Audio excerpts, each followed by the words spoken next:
PMP? Well, let's give you a few recruitment statistics. So recruitment statistics for attracting top talent show that 70% of job seekers are passive.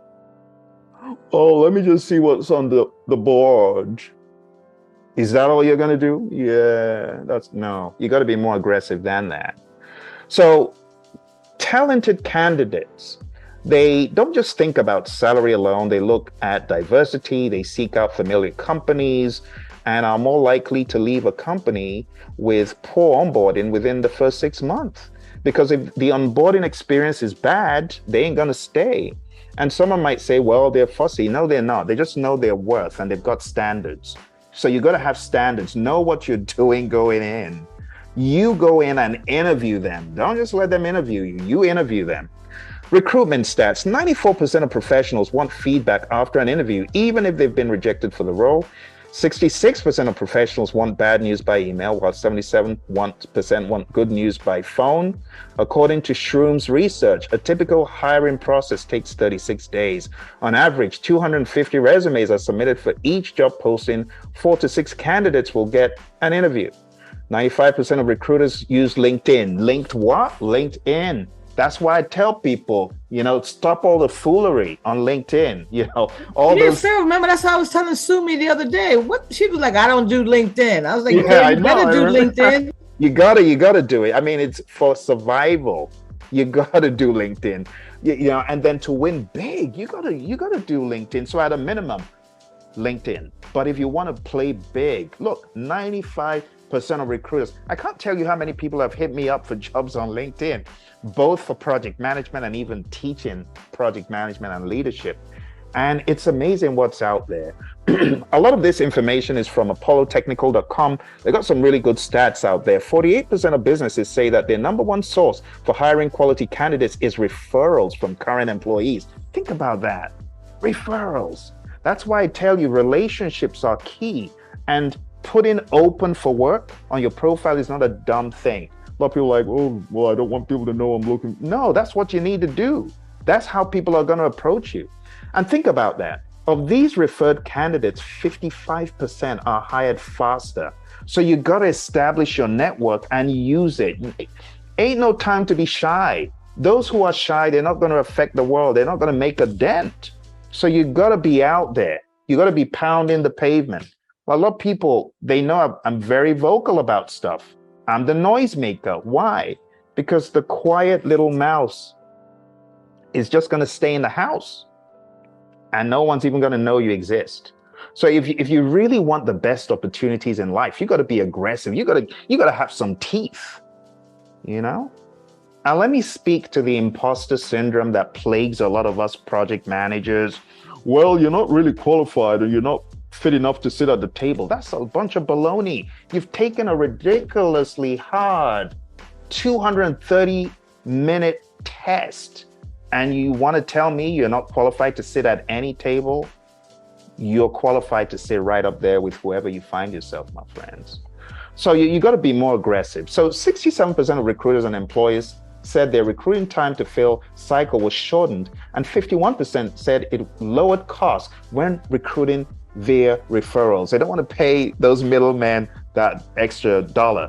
So use it. Let people in your circle know what you're looking for. You'll be amazed. I'm telling you, the biggest opportunity I had in life for training, being a trainer, it came from my network. It was my mentor. He said, Phil, by the way, I had a friend who worked with me at Blue Shield, and he said he's now working for a training company. You seem really passionate about PMP. They're looking for a trainer. Are you interested? Why don't you hit him up and see? So what happens? I hit Mike up, and oh my goodness, the most important step in my training career was applying for that role. And that role was with Thompson NetG. I ended up training with Thompson NetG, killer opportunity, crazy pay. I was able to bank tons and tons of money by working for them in addition to my regular job. At the end of the day, I was able to pay on property. But what I'm trying to show you is the biggest opportunities come from your network. if you're not networking, you are likely missing out. How did I find out about PMP? It was this same awesome, it's like an angel. Her name is Mary. Mary said, Phil, I think you'd make a good PMP. Here are my books. This is how to do it. And that's how I got into the world of PMI, my network. So without someone in my network, where would I be? The biggest job that I could get in training was from my association with her, and being a PMP from my association with her. And Mary has come and spoken to us at PLI. So those of you on PLI, you've heard her story. But I'm just trying to help you to see if you're LinkedIn. First of all, if you're LinkedIn crazy, like I can be crazy on LinkedIn. I don't have anything to lose. Don't do Phil on LinkedIn. Be professional. Have a decent photo. My photo has been showing what I'm passionate about for the past 6-7 months. My photo has been Ukraine. And that's okay. But as far as certain things you might say and do on LinkedIn, Big Brother's watching. Just be careful. All right. So when you use the power of referrals, you get further ahead. More interestingly, is PMI salary survey tool. This tool, and I'm gonna put the link in the chat so that you can go and check it out. PMI has got a salary survey tool that shows you how much am I worth as a PMP.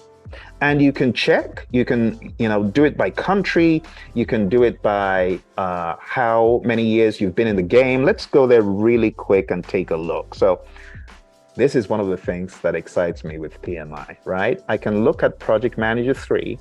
I can look for the country. Let's see Canada. Let's see what people in Canada are up to. All right, so I can see the salary for P3 on the high end is 160K. The bonus, 16 grand. So they've got a number here. Total compensation average, 174 in Canada. Very experienced project manager. Let's see PM1. All right, comes down to about 123. Still not bad. Let's see the United States, because I know everyone wants to know how much are PMs paid.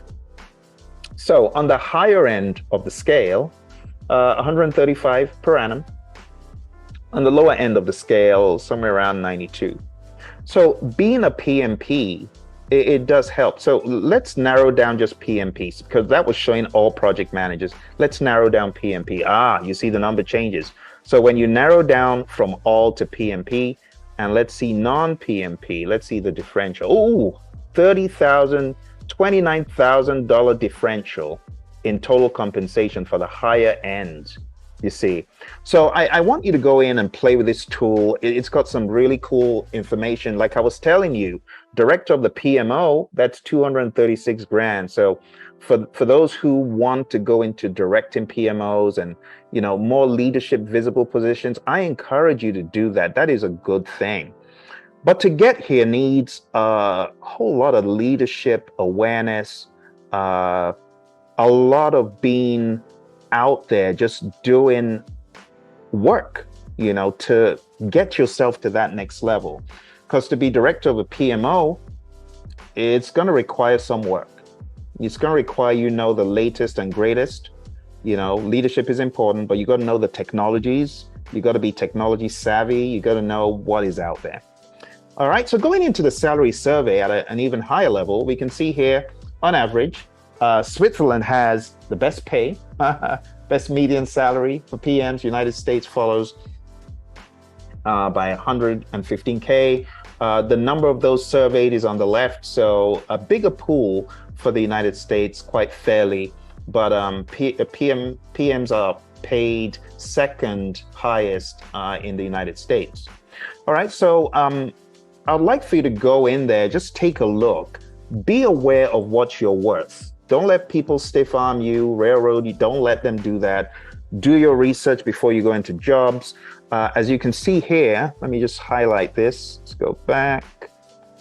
As you can see here, we have different bands for project managers. So less than 3 years is obviously going to be less than someone who has 20 plus years of experience. So in economies of scale, and honestly, that is not to say that you have to be there. I have got some PMs that are 3 to 5 years and are making well in the high hundreds, going into 200s even. So it doesn't have to fit this. This is just the average. Just know that going in. And going in, it's always better to, be at the higher end, command what you know you're worth, and ask for that. Are there any questions so far about any of the things that I've talked about, any of the salaries, any musings about some of those topics?